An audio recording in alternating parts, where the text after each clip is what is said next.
이사야 45번째 시간입니다. 오늘 말씀은 이사야 51장 1절부터 16절 말씀입니다. 11절부터 14절 말씀을 합독하고 이사야 51장 1절부터 16절 말씀을 보도록 하겠습니다. 자, 그러면 이사야 51장 11절부터 14절 말씀을 한 목소리로 합독하겠습니다. 여호와께 구속받은 자들이 돌아와 노래하며 시온으로 돌아오니 영원한 기쁨이 그들의 머리 위에 있고 슬픔과 탄식이 달아나리이다. 이르시되 너희를 위로하는 자는 나 곧 나이니라. 너는 어떠한 자이기에 죽을 사람을 두려워하며 풀같이 될 사람의 아들을 두려워하느냐. 하늘을 펴고 땅의 기초를 정하고 너를 지은 자 여호와를 어찌하여 잊어버렸느냐. 너를 멸하려고 준비하는 자 학대자의 분노를 어찌하여 항상 종일 두려워하느냐. 학대자의 분노가 어디 있느냐. 결박된 포로가 속히 놓일 것이니 죽지도 아니할 것이요 구덩이로 내려가지도 아니할 것이며 그의 양식이 부족하지도 아니하리라. 아멘. 이해되십니까? 우리 이 51장 11절 가지고 노래를 참 많이 지었습니다. 주께 구속된 자들이 돌아옵니다. 시온으로 돌아온다라는 그런 찬양입니다. 결국은 하나님께서 회복시킨다 이 말이죠. 그러면서 뭘 두려워하느냐? 두려워할 자를 두려워하라는 거예요. 생명을 주관하시는 하나님을 두려워하지 세상에 우리를 죽일 것 같지만 죽이지 못하는, 또 육신은 죽이더라도 영혼은 죽이지 못하는 저 세상 것들을 두려워할 이유가 없다는 것입니다. 모든 영혼을 지옥에 보내실 수 있는 하나님을 두려워해야 될 줄로 믿습니다. 자, 우리 계속 지금 나누고 있는 것이 49장부터 54장입니다. 이제 두 번째부터 네 번째까지의 여호와의 종의 노래가 나옵니다. 우리 지금 세 번째까지 봤고 이제 조금 있으면 이제 네 번째 이제 노래를 우리가 볼 건데요. 오늘은 그 전에 이제 좀 또 중요한 내용들을 나눌 것입니다. 이 49장부터 54장까지는 여호와의 종의 노래를 중심으로 하여 여호와의 종이 이루게 될 대속과 승리를 노래하고 있고 이렇게 좀 드러냈고요. 또 그것을 통해서 하나님의 선민을 구속하시고 회복하시는 그런 예언의 말씀들이 계속 나오고 있습니다. 아직 멸망하지도 않았는데 멸망 뒤의 이야기를 지금 하고 있다고 보시면 됩니다. 그 중에서 오늘 보게 될 이사야 51장 1절부터 16절은요. 하나님께서 당신의 백성인 이스라엘의 징계를 내리시더라도 결국은 그 징계를 통해서 공의를 확립하시는 것이고, 공의가 확립되고 나서는 다시 그들을 뭐 하시겠습니까? 구원하시겠다는 것입니다. 그래서 선지자가 이스라엘 백성을 향하여 구원해 주시기를 간구해요. 어떤 의미에서는 이사야가 멸망 속에 있는 이 이스라엘 백성들을 위해서 간구한 내용이라고 보시면 됩니다. 그러면서 그들을 위로해 주시기도 하시고 또 구원을 약속하는 재보장이 또 나와 있기도 합니다. 자, 1절부터 8절을 먼저 볼 건데요. 하나님은 당신의 백성을 징계하시지만 결국은 그 징계 속에서 공의가 회복된다면 다시 뭐 하십니까? 구원으로 이끄신다는 겁니다. 그래서 1절 3절을 보면 이렇습니다. 의를 따르며 여호와를 찾아 구하는 너희요. 그러니까 지금 의를 안 따랐잖아요. 그래서 멸망해서 포로로 갔잖아요. 근데 지금 뭐가 됐습니까? 포로로 끌려가서는 이제 누굴 따릅니까? 그러니까 의를 따르고 여호와를 찾아 간구하는 자가 됐습니다. 내게 들을지어다. 너희를 따낸 반석과 너희를 따낸 우묵한 구둥이를 생각하여 보라. 너희의 조상 아브라함과 너희를 낳은 사라를 생각하여 보라. 이제 이게 다시 처음 이스라엘도 아니고 그 위에 아브라함과 사라까지 지금 갑니다. 아브라함이 혼자 있을 때에 내가 그를 부르고 그에게 복을 주어 장성하게 하였느니라.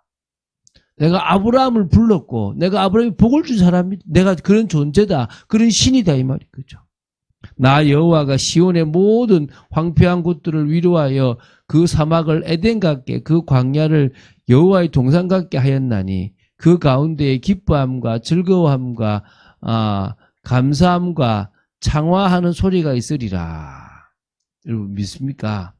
주님이 손을 대시면 바뀌는 겁니다. 하나님께서 바벨론 포로 중에도 의를 행하는 선민을 향하여 왜 그렇게 만드셨잖아요. 당신이 과거 지극히 보잘것없었던 그 아브라함과 사라를 불러서 복주시어 창성케 하신 것처럼 바벨론의 침공으로 말미암아 황폐해진 시온을 다시 회복시켜서 희락과 감사가 넘치는 곳으로 만들어 주시겠다는 약속입니다. 그렇죠. 그러면서 이제 다시 4절부터 6절에 이렇게 나옵니다. 내 백성이여 내게 주의하라. 우리가 하나님의 말씀에 주의해야 될 줄로 믿습니다. 내 나라여 내게 귀를 기울이라. 이는 율법이 내게서부터 나갈 것임이라. 내가 내 공의를 만민의 빛으로 세우리라. 율법의 말씀이 회복돼야 돼요. 구약에는. 지금은 그게 그리스도로 회복됐죠. 율법이란 것은 구약과 신약에 그대로 지금도 적용되는데 그때는 율법 그 자체였고 그림자로서 메시아가 있다면 이제는 뭡니까? 실체이신 예수 그리스도가 율법을 완성했다고 보시면 되겠죠. 근데 그때는 뭡니까? 율법이죠. 결국은요, 하나님은 율법의 그 중심을 세우는 겁니다. 내가 내 공의를 만민의 빛으로 세우리라. 내 공의가 가깝고 내 구원이 나갔은즉 내 팔이 만민을 심판하리니 섬들이 나를 앙망하여 내 팔에 의지하리라. 너희는 하늘로 눈을 들며 그 아래의 땅을 살피라. 여러분 하늘로 눈을 들어야 되겠죠. 하늘이 연기같이 사라지고 땅이 옷같이 헤어지며 거기에 사는 자들이 하루살이 같이 죽으려니와 너의 구원은 영원히 있고 나의 공의는 패해지지 아니하리라. 하나님의 구원과 하나님의 공의는 이 하늘과 땅이 다 사라지더라도 사라지지 않는다는 겁니다. 믿습니까? 오늘 그 사실을 우리 믿어야 될 줄로 믿습니다. 자, 7절 8절입니다. 의를 아는 자들아, 마음에 내 율법이 있는 백성들아. 결국 하나님은 이걸 공의가 회복되는 거예요. 징계의 목적이 공의를 회복해서 그들에게 뭘 주는 겁니까? 구원을 주시는 겁니다. 이게 지금 하나하나 순차적으로 조금씩 그들에게 깨닫게 하고 알게 하는 거 있지 않습니까? 너희는 내게 듣고 그들의 비방을 두려워하지 말라. 그들의 비방에 놀라지 말라. 옷같이 좀이 그들을 먹을 것이며 양털같이 좀벌레가 그들을 먹을 것이나 나의 공의는 영원히 있겠고 나의 구원은 세세히 미치리라. 또 공의와 구원이죠. 사라지지 않는 거라는 거예요. 그리스도로 말미암아 공의를 회복하고 그리스도 말미암아 구원이 회복된 거잖아요. 그게 구약에는요 율법이었다는 거예요. 돌아오게 한다는 거예요. 그게 실제적으로 예수 그리스도로 이제 이런 완전한 구원을 말하는 거죠. 오늘 우리는 이것을 알아야 됩니다. 그러니까 구약 시대에는 하나님을 믿고 하나님을 경외하고 율법을 지킵니다. 그런데 그 속에서 뭐가 나옵니까? 오실 메시아의 그 비밀, 복음이 사실 은닉되어 있었던 거 아닙니까? 그것까지 믿었다라고 보시면 되겠죠. 그럴 때 그 사람 우리는 의인이라고 인정하는 겁니다. 노아나 아브라함이 오실 메시아를 보고 믿었다는 거 아닙니까? 왜? 율법 속에서 사실은 그게 나와졌고 계속 모세 이후 율법이 세워지고도 마찬가지였다라고 보시면 됩니다. 이제 이사야 51장 9절부터 16절입니다. 선민을 위해서 이사야 선지자가 조속한 구원을 강구하는 부분이 나오고요. 고난 가운데 있는 이스라엘을 여호와께서 격려하시고 구원하시겠다고 다시 한번 보장해 주시는 그런 부분입니다. 이제 9절부터 11절이죠. 여호와의 팔이여 깨소서 능력을 베푸소서 옛날 예시대에 깨신 것 같이 하소서. 라합을 점이시고 용을 찌르신 이가 어찌 주가 아니시며 바다를 넓고 깊은 물을 말리시고 바다 깊은 곳에 길을 내어 구속받은 자들을 건너게 하신 이가 어찌 주가 아니시니까. 여기서 라합은 그 여리고성의 라합이 아니라 이 어떤 그런 그 괴물, 그런 어떤 동물을 말하거든요. 그러면서 이제 바다를 건너게 하신 홍해를 이야기하지 않습니까? 여호와께 구속받은 자들이 돌아와 노래하며 시온으로 돌아오니 영원한 기쁨이 그들의 머리 위에 있고 슬픔과 탄식이 달아나리이다. 뭡니까? 구속받은 자들이 돌아온다는 거예요. 그래서 시온으로 돌아올 것입니다.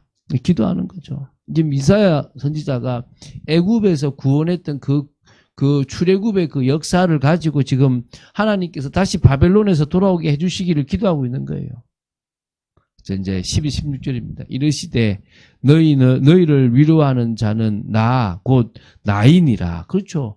하나님 말고는 없습니다. 너는 어떠한 자이기에 죽을 사람을 두려워하며, 그렇잖아요. 아무리 핍박자라도 죽을 거예요. 풀같이 될 사람의 아들을 두려워하느냐. 아무 의미 없는 자들을 왜 두려워하느냐. 하늘을 펴고 땅의 기초를 정하고 너를 지은 자 여호와를 어찌하여 잊어버렸느냐. 너를 멸하려고 준비하는 자 학대자의 분노를 어찌하여 항상 종일 두려워하느냐. 학대자의 분노가 어디 있느냐. 사라진다는 거예요. 결박된 포로가 속히 놓일 것이니 죽지도 아니할 것이요 구덩이로 내려가지도 아니할 것이며 그의 양식이 부족하지도 아니하리라. 나는 내 하나님 여호와라. 바다를 휘저어서 그 물결을 뒤흔들게 하는 자이니 그의 이름은 만군의 여호와이니라. 내가 내 말을 내 입에 두고 내 손 그늘로 너를 덮었나니 이는 내가 하늘을 펴며 땅의 기초를 정하며 시온에게 이르기를 너는 내 백성이라 말하기 위함이니라. 여러분 믿습니까? 시온에게 너는 내 백성이라 말하기 위해서 모든 일을 행한다는 것입니다.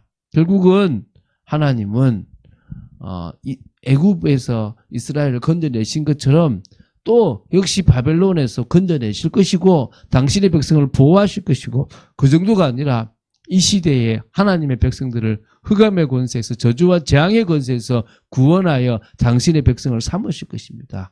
그래서 그 모든 일들을 이루는 과정에 우리가 주인 되신 주님의 말씀을 따라서 전도라는 하나님이 기뻐하시는 그런 일들을 감당하며 정말 영혼을 찾아 나가는 것입니다. 그래서 우리는 깨어서 기도하고 그 응답을 받아 누리는 것입니다. 사실적으로 그 축복을 나의 축복으로 누리는 여러분 되시기를 주 예수 그리스도 이름으로 축원드립니다. 주는 그리스도시요 살아계신 하나님의 아들이심을 고백합니다.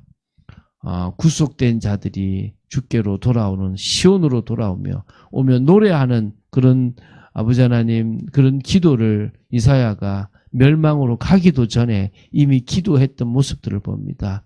하나님께서 이 시대를 향하여 기도케 하시고 또 응답케 하시는 부분들을 봅니다. 아버지 하나님 저희들이 깨어 기도하고 온전히 인도받는 축복의 삶을 살아가며 정말 공의가 또 구원이 정말 영영이 선다는 사실들을 믿고 오직 예수 그리스도 한 분으로 말미암아 이루어질 이 엄청난 은혜들을 사실적으로 받아 누리는 저희들 되기 원합니다. 오늘도 믿음 속에 있기 원하며 응답 속에 있기 원합니다. 감사합니다. 주 예수 그리스도 이름으로 기도드립니다. 아멘.